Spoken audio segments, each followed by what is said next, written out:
Hey everybody, welcome to 2025. We made it. We are here together. So, I am talking about today African countries. Are you interested in learning about my experiences in the motherland or in African countries? This video is for you. Today, we are going to go over the 5 African countries that I have traveled to, and I'm going to tell you about my experiences in every single one. These countries will include Ghana, Nigeria, Morocco, Tanzania, and Uganda. So, welcome to my channel. This is Fly Like Me PhD. I am Dr. Maya, and I encourage Black women to live or travel abroad. I have traveled to 45 countries and I have lived in 6 of those countries. And so I am so excited to talk to you all always about travel, about ways to help you when you are traveling, any advice that I can give and things that you can just learn from my experience. So that's what we are here to do today. So let me tell you first that in my experiences being in Africa, let me tell you how I got there. So for one of the countries, I lived in Spain for a study abroad, and I was able to go to Morocco. That was my first African country from that experience. And then I went to Tanzania, I went to Uganda, and I went to Nigeria through a Black travel group. And then finally, I went through Ghana on my own and took my partner with me. So we're going to talk about all of that today. But first, Black Lives Matter. We always know that. And I want to thank you for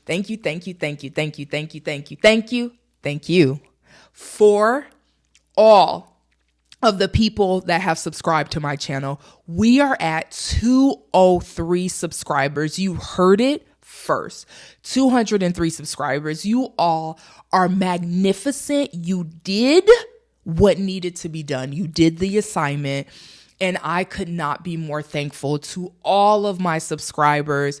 You all are helping a Black woman to just be out here as an entrepreneur. So wonderful job. That being said, there are still some people that can subscribe. So if you have not subscribed, click the button now. What are you waiting for? This is your moment. 2025 can start off really strong with your subscription. So I am sitting here waiting for you to subscribe. So let's start talking about my experiences within Africa.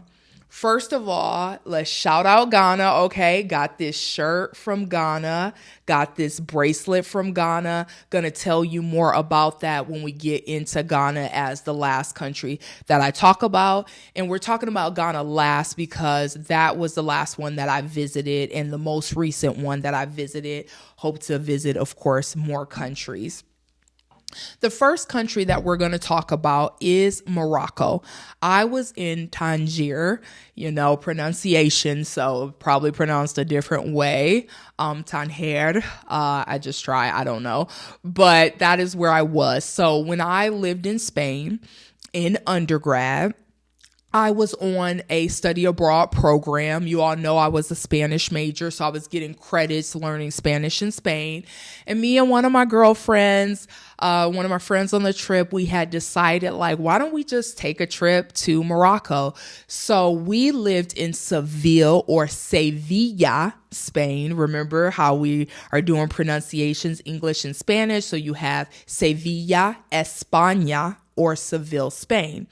That is in the southern part of Spain, and that is very close to Morocco. We were able to take a ferry that is 1.5 or 2 hours to get there, and so we didn't even have to fly. And we were able to stay there for about 5 to 6 days. And there were other people that were from other universities that were on our trip. So let's say it was about a group of 30 of us. So it was a really good experience on the ferry. Very beautiful to see the water as we traveled there. Really nice. Y'all know I got motion sickness. So of course I got sick, but it was beautiful until I got sick. And really with me, with getting sick, it's just like being dizzy and like my stomach hurting. And then once I am, on solid ground, I'm fine. So I just kind of have to like take a nap, but I should have taken my medicine. Y'all, I was in undergrad, so I didn't know at the time these are things that one should do. So the things I want to tell you about Morocco, the first thing that I'm going to need to tell y'all is that if you are thinking this is a space that feels like connected to the diaspora, it's not that. Some people in some African countries, such as Morocco, such as Egypt, do not identify as being African, even though geographically they are located within Africa. So I remember walking around, me and one of my homegirls, her name was Kendall. She's a Black woman. That's not her real name. I got you, Kendall. Kendall and I were walking around and there was a Moroccan dude and he was like, "Are y'all African?" And we're like, interesting. We're from the US. We are descendants of African people, obviously, but we from the US and you live in the whole of Africa. What happens with Morocco is you have a lot of Arabic influence and people might more identify with the Middle East than they do identify with being African. So that was a little devastating to me because I felt like, oh my God, this is my first time in the motherland. This is where our ancestors are from, feeling super connected. But I got there and it was complete disconnect. They did not identify as being African, which was a little sad to me. This was also a very male-centric country, so I didn't see a lot of women out on the streets. I saw a lot of men all of the time. Some other Black women have talked about men being disrespectful and catcalling. This is a global issue of men catcalling and feeling entitled to talk to women and say inappropriate things on the street. So just watching out for places that really focus a lot on men can be just a lot as a woman in those spaces. I didn't feel that because I was on a travel group, so I was protected. There's 30 of us, so be more than likely I'm not going to be singled out. But for my women that were out there doing solo travel, I do know that's a thing. That being said, there were kids that were being probably exploited, selling things on the streets a lot. And we know that sometimes parents are really encouraging their kids to sell things or what have you, which can be a little unfortunate, but that's what I noticed. And then on the streets, there's markets and they're selling lots of beans and lentils. It's in a braided basket, large baskets, just selling some of the most beautiful and fresh things that you could buy. I noticed that instantly and I thought that was really beautiful. They also have something called the Blue City. With the Blue City, it is so blue. It's blue like this shirt, just like this teal, beautiful color. All of the buildings are blue and my favorite color is blue if y'all haven't noticed. And so I was just this is just such a beautiful city, this Blue City. I really loved it. Also in Morocco was my first time riding a camel, y'all. Y'all heard it. I rode a camel for the first time in Morocco. What a wonderful creature. Just so calm. I rode on that camel and at university, we had a photo contest where you could submit a picture from traveling abroad because we were on a study abroad program. And I submitted that photo and y'all, it was in our student union, right? So every time I didn't win the contest, but it was in the student union. So every time we went in the student union, it had my picture of me in Morocco on that camel. And I remember one time I got a picture with it. My mom saw it. And this guy that worked in the union, he was like, "Is that you?" And I was like, "Yeah." And he's a Black man. And he was like, "I walk past this photo every day." And I wondered who was the person in the photo. So we got a photo together. I'm like a mini celebrity. But it was definitely a very good experience for me in Morocco. I had good food there, but I would just say that my final takeaway is it's not necessarily going to feel like you're in the motherland. You're not necessarily going to see a bunch of people that look like us. So I would say if you are interested in going to African country, feeling connected to people that look like us, maybe Morocco is not your first stop. So that being said, we're going to move on to our next country. Now we are in Tanzania, or I learned from the locals, some of them call it Tanzania. So in Tanzania, I'm going to focus on Zanzibar as the city that I went to. Remember, I was on the Black Travel Group. So first of all, shout out to that Black Travel Group. I know I got some followers that were from that travel group. The women I met on that group in Tanzania were so wonderful, so thoughtful. I just had such a great time with y'all. So hey, if y'all out there, thank you for supporting my work. And y'all the realists. Like, I just had a really great time with them in Tanzania. I was on a travel group of all Black people, and I would say it was about, again, like 30 of us, similar to the Morocco experience, but it's all Black people and all Black women except for our host that was leading our trip. So it was really wonderful. And now we felt like we were in the motherland. So I would say my first experience feeling like I was in the motherland is going to be Tanzania. So before I even got there, y'all, we're on the plane and we're headed into Tanzania. We had to so I flew from New York to get to Ethiopia.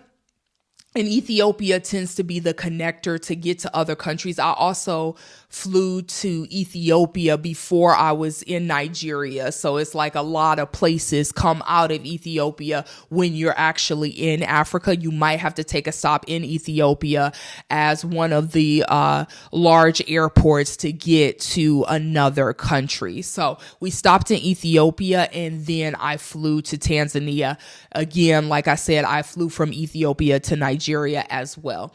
So for this trip, when we were in Ethiopia and we got on the flight, there were like 200 people. There were so many people. This plane was so big. There were so many people.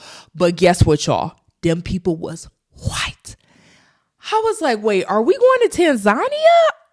I had to check my ticket. There were so many white people on that plane. I felt like one of the only Black people. I'm like, I'm confused. I thought we were in the motherland. So I would later learn, I would find out that they have the Kilimanjaro mountain in Tanzania, and this really attracts a lot of white people. So that's the highest mountain in Tanzania that you can apparently climb up and go to, and a lot of white people like to hike the Kilimanjaro or visit the Kilimanjaro. So probably most of them people on that flight was going to Kilimanjaro. So there were actually 2 women from my Black travel group on that flight, but I couldn't even see them because I saw a sea of white people. So that was that, y'all. And that was my introduction to Tanzania. Then once we landed in Tanzania, it felt like us. There were people that looked like us everywhere.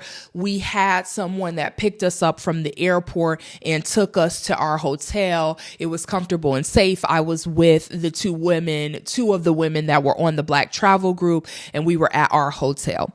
So I want y'all to know that I'm giving you this video right before we get our new president. And we still can't get a woman president in this country, in the U.S. This country. That's not what we're talking about today, but we still can't get a woman president over here. But I want you to know that Tanzania has gotten it together. They had a woman president. She's been there for years. It was beautiful as we would drive around the city and I could see her picture everywhere. I loved it. Congrats, Tanzania, on having a female president as a part of your legacy, as a part of your history. We love to see it. So Zanzibar is going to be a little bit more touristic. Just want to let you all know that. Before we got to Zanzibar, we went on a safari. And I want to tell you, in our safari, there are the big 5. So the big 5 are animals that are very typical to see on a safari or that you want to see or desire to see in Africa. The big 5 are going to be, number 1 is the buffalo. Number 2 is the elephant. Then you have the lion. Then you have the leopard. And then you have the rhino. This is the big 5. So when you're going to Africa and going on a safari, people are like, did you see the big 5? Are you going to see the big 5? You often will look for the big 5 while you're out there. I only saw the big 2. I didn't get to see all big 5. We were able to see the lion and we were able to see the buffalo. We saw a lot of cheetahs, y'all, on a safari. There was a cheetah with the baby cubs. It was so beautiful. And we thought leopard. And they were like, absolutely not. This is a cheetah. So we didn't know the difference between a cheetah and a leopard. We saw a cheetah. We did not see a leopard. The lion. When we went to eat, there was a lion just laying there, y'all. We was like 10 feet from that lion. It was big chilling. It wasn't thinking about us at all. It was just living its life, just laying out, chilling. And so we got so many pictures of that lion. One of my friends on the trip took some really, really great pictures of that lion. Oh my gosh, it was fantastic. And then when we were headed up to the safari, we saw a buffalo and they were like, we need to stop, get pictures. The buffalo was so huge, y'all, like black, beautiful, large animal. And we were so close to that buffalo. I got a lot of great pictures of that buffalo. So yeah, on the safari, I saw hippos, I saw antelopes, I saw birds. Like I told you, we saw the cheetahs. It was just really nice. So we would just drive around areas that have the safari, like a park, and you would just sit quietly and you would just wait. And you would be like, I think I see something. And your driver would go out and drive like this camouflage car and you would sit there and wait. And you would see a bunch of other cars out there. And so if a bunch of other cars were surrounded around a spot, it's like normally there's an animal there. You should follow that. So just incredible. Definitely you should be on a safari. There aren't like bathrooms. You're like out in nature. So you might have to hold it for some time. Make sure you go to the bathroom first before you get on that safari because you could be out there for a while. But beautiful all the less. Okay, so let's go back to Zanzibar. So Zanzibar was the last city I was in. It is more touristic and it has Tanzanite. Tanzanite is like a purple stone, very popular there, and they were selling it everywhere. Some of my girls on the trip, they got Tanzanite in their earrings, in their necklace, in the rings. This could range from $300 all the way to thousands of dollars for Tanzanite. Very beautiful stone, but you don't have to get it, right? This is a touristic thing. It doesn't have to be a part of your life. There are other many, many beautiful things in Tanzania. We also were on a boat ride. And I remember after we got off the boat ride, there were some white people on the boat ride and us, the travel group. And there were some, people, some locals selling things. And we were like, why y'all coming to us? Go to them white people. Cause they didn't got all the resources from all the world. They got you. They're like, they never give us money. I'm like, ooh. So it's us out here contributed to our people. But I'm like, no problem. I understand. I'm going to take a magnet. So yeah. In terms of the boat ride, we went to The Rock, which is a famous restaurant in Tanzania. And what was interesting about this, y'all, was it was like off the beach, but like in the water. But at first, when we went to The Rock restaurant, we were able to just walk on up. You know, it was no problem. You know, it was just a little water, but we just walked on up and we were good. After we got done eating, the water had rose to a point that we could not walk through. You would have to swim to get back to shore. So we had to take a boat to get back. I was like, only in Tanzania could you have this experience. But yeah, we went to The Rock and it was a very, very interesting experience.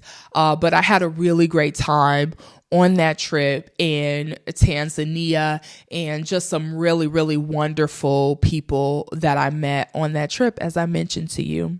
So shout out to Tanzania or Tanzania.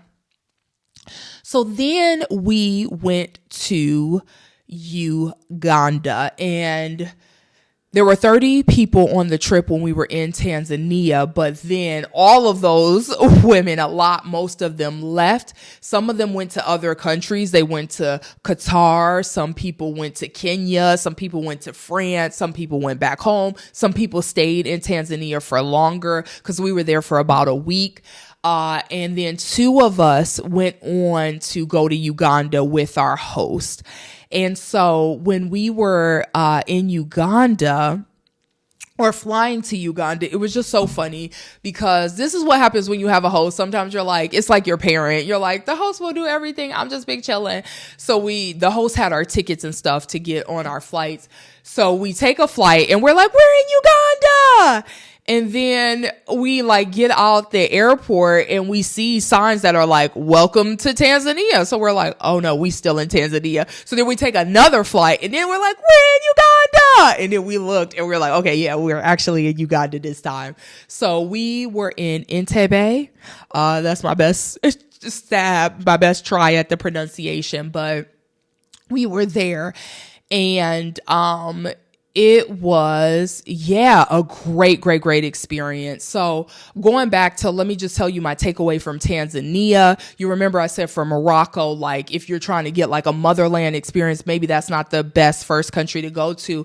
Tanzania, that Zanzibar is going to be very touristic. But if you want to feel comfortable and safe and you feel like being around tourism and stuff helps you to like feel more comfortable, then that's fine. But Uganda, I would say, if you really want to be with the people, you want to be in there, Uganda got you. Like Uganda just feels so connected and just, you could just have like a real fruitful experience. I know people that have been to Uganda and they loved it.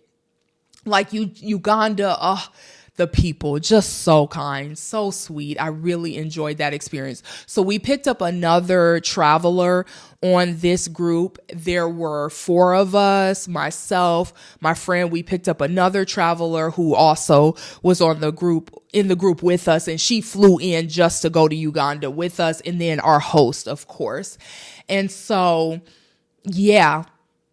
Uganda was great. I want to give a shout out to my friend that I got very close to her there in Uganda. We still talk today. I visited her. She's visited me. So I'm just letting y'all know, like, Black travel groups can be the way to go. You can really meet a lot of people. I know someone that calls it like an adult field trip where you're like taken around by your host. It feels comfortable and safe. You don't have to do anything but buy your ticket, get there, and then your host will handle the rest, right? They got the activities already ready to go.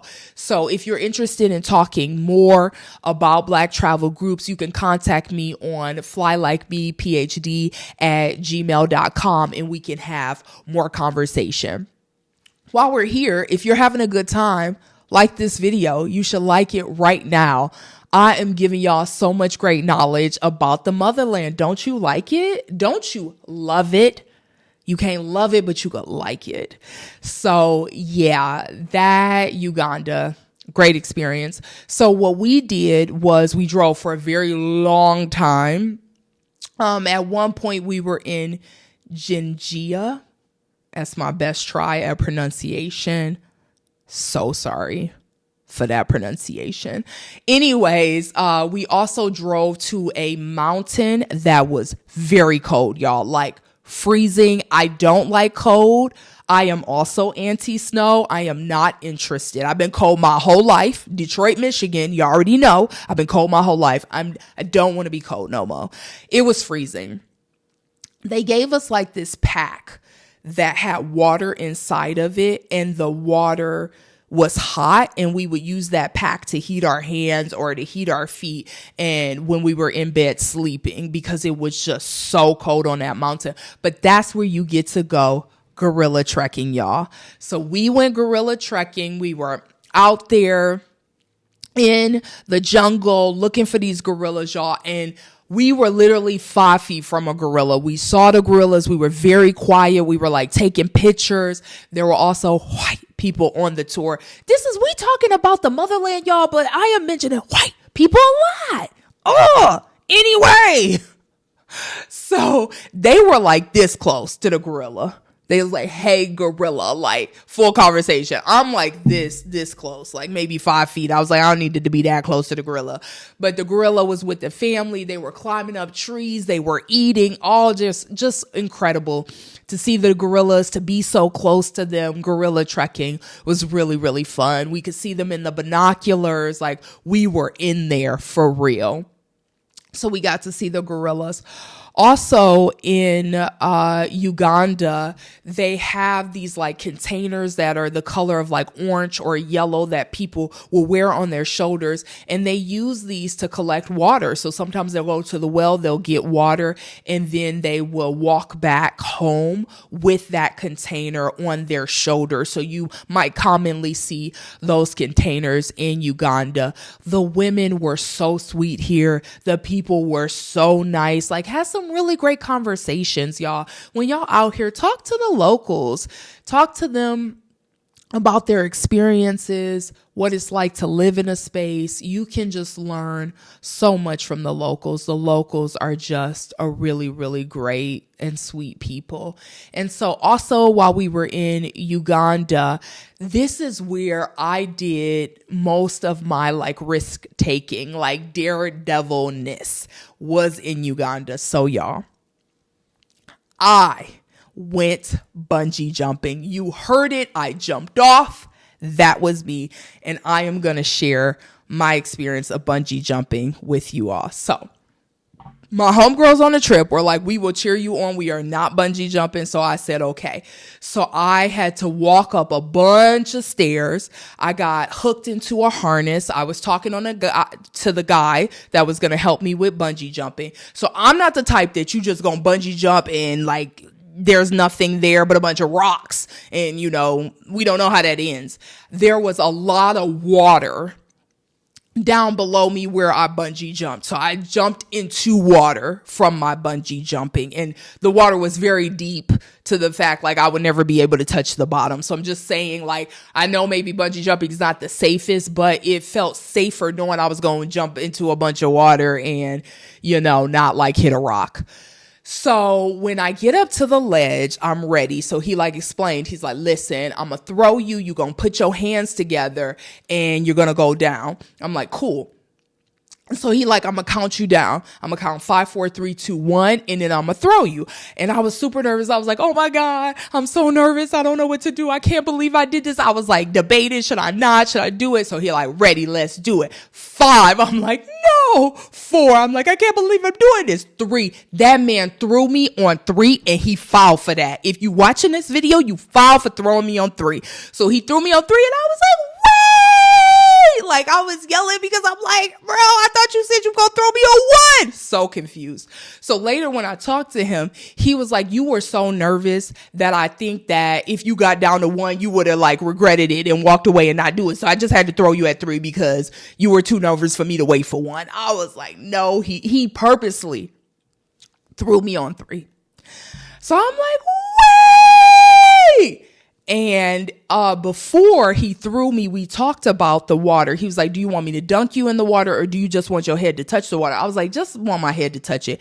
That man dunked me. Everything we talked about, I don't know why he and I had a conversation when he had a different plan. Everything we talked about was different. He dunked me in the water, y'all, and I was not prepared for that. So I'm in the water like choking because I just wasn't ready to be completely submersed in water. So then he pulled me out and I'm just done. I was beaten down for the day. I'm just hanging there with my arms suspended, just rocking like this, y'all. I was so fit to be tired. Blood had rushed to my head. Y'all know I got motion sickness and never take my medicine, even though I bring it with me. And I was so dizzy. And I just had to wait for somebody to come and get me. I was like just there hanging for about 2 minutes. Then somebody, remember there is a body of water. Somebody in a boat came. They unhooked me from the harness and I'm just like laying in the boat, so dizzy. So then they take me back to shore. And I like walked up all these steps. I had to take a moment and just sit there. My homegirls came and got me. They got me water. I took my medicine at that point, and then I just took a nap in the car. I was just so dizzy. But what I will tell y'all is I understand why people bungee jump. I know y'all gonna be like, what? No, I said it. Yeah, I said it. I understand why they bungee jump. It's just like such a rush. You're like, oh my gosh, like just out there in the world, you know, just suspended. Can't hold on to nothing. No control. Like it's a rush. So I'm not saying I'm trying to go back bungee jumping, y'all, but like if an opportunity presents itself and they're like bungee jumping for free, or if somebody's like, Maya, I'll go with you, like I could, part two, maybe, I don't know. But I had a really good time. I will always remember that memory for the rest of my life of bungee jumping for sure.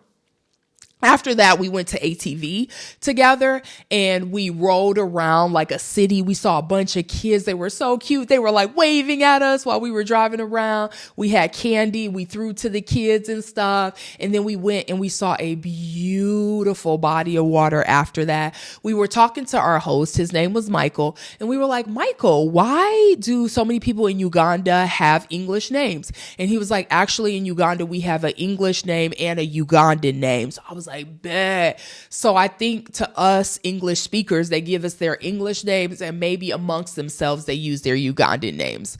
So takeaway for Uganda, y'all, I think y'all should go to Uganda. I loved it. I had a great experience. I feel like the people are really great.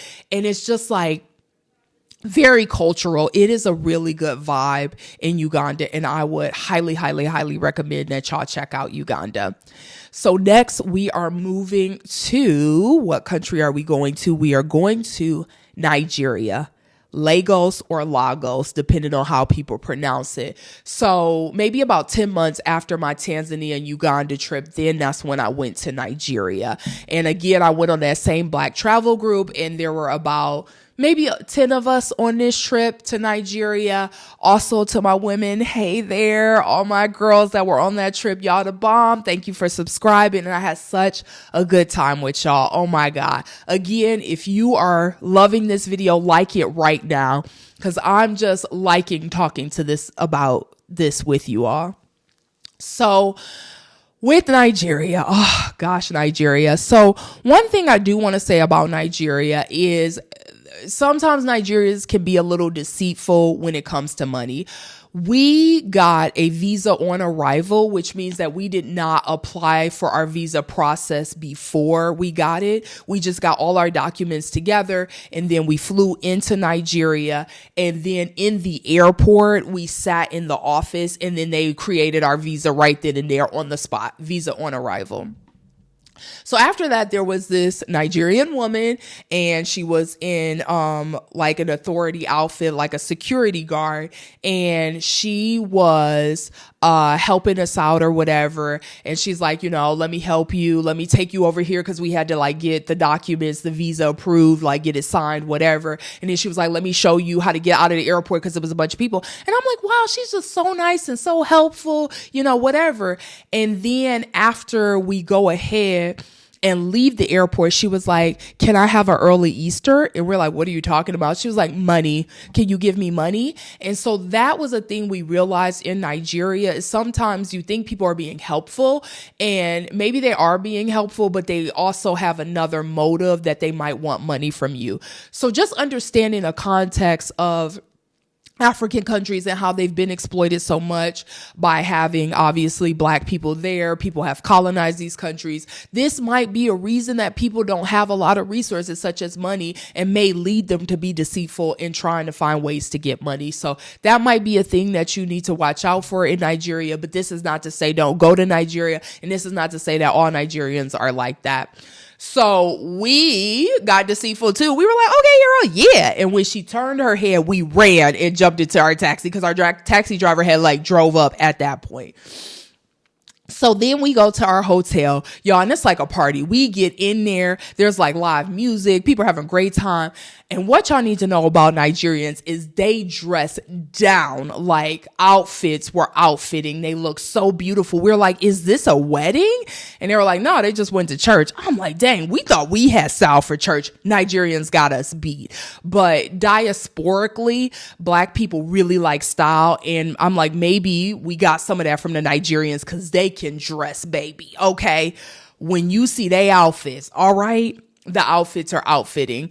And when we got souvenirs, there were just some beautiful outfits. I got my mom a beautiful dress, a hair wrap, and a fangirl. Yes.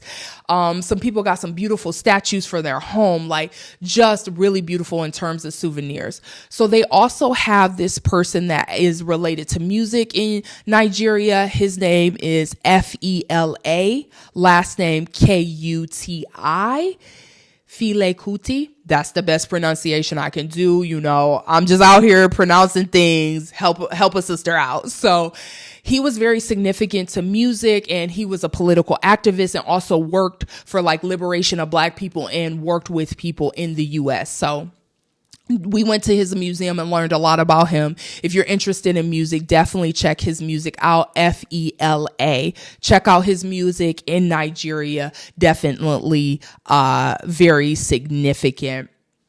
And so in addition to that, we had some really good food in Nigeria. And I got to tell y'all about jollof rice. We went to a cooking class in Nigeria, and they were talking about jollof rice. And one of the things is that a few African nations, like, jollof rice is a staple. And so they're always like, who has the best jollof rice? Is it Ghana? Is it Nigeria? You know, stuff like that, in competition, friendly competition about it. And so I had been eating jollof rice the whole time, y'all, because the staple is everywhere. So I'm like, when there wasn't a vegetarian option, I'm like, let me get this jollof rice. I come to find out that jollof rice got chicken broth in it. So to my vegetarian and vegan girlies, jollof rice has chicken broth in it. That's what made it so good. I'm just joking. But girl, yeah. So I had to stop eating jollof rice after that. I would never know which jollof rice is better, whatever. Cannot participate because it got chicken broth in it. And I hate to tell you this, if you have been eating it, I forgive you. I forgive myself. We just don't know what we don't know. So yeah, but the cooking class was wonderful. Learned a lot from the person that was cooking with us. Really took us through a whole meal of like making pepper soup and making jollof rice. And it was just a really interesting experience. I had a really good time with that cooking class. We also went to the beach and sat by the water. We sat on chairs. We were eating. People were drinking. It was a really cool vibe by the beach in Nigeria. And so, yeah, I would say in Nigeria, Lagos, good experience. We did have security guards that were with us the entire time that kind of took us around just so that we could be safe and comfortable. And I just want to thank them for being there and really doing their best to make our experience feel like a really good experience. So that was Nigeria. Now, our final country, our fifth, I know we are ending soon, is Ghana. And this was Accra or Accra. Pronunciation today. We were in Ghana. And so what we did was we were on African World Airlines. I was like, what an amazing name for an airline. And that is what we went on to get to Ghana. And so it was me, it was my partner, and we were in Ghana. We chose a hotel, a really, really nice hotel that has some really just kind people. One of the people that was there was the one that ended up taking us on a tour of a slave museum that was like pretty far away from where we were living. And in terms of the slave museum, a lot of them have a point of no return. And so what happened was they had these ports where people were forcibly taken to be enslaved in the Americas. And the point of no return was like their last point of being in the motherland because they would unfortunately never be able to go back to their homes. But now they have like this revolving door where they're welcoming Black people to come back to the motherland, come back to Ghana. So definitely Ghana, you feel connected to the motherland. It was a beautiful experience. It also was very safe and very comfortable in Ghana.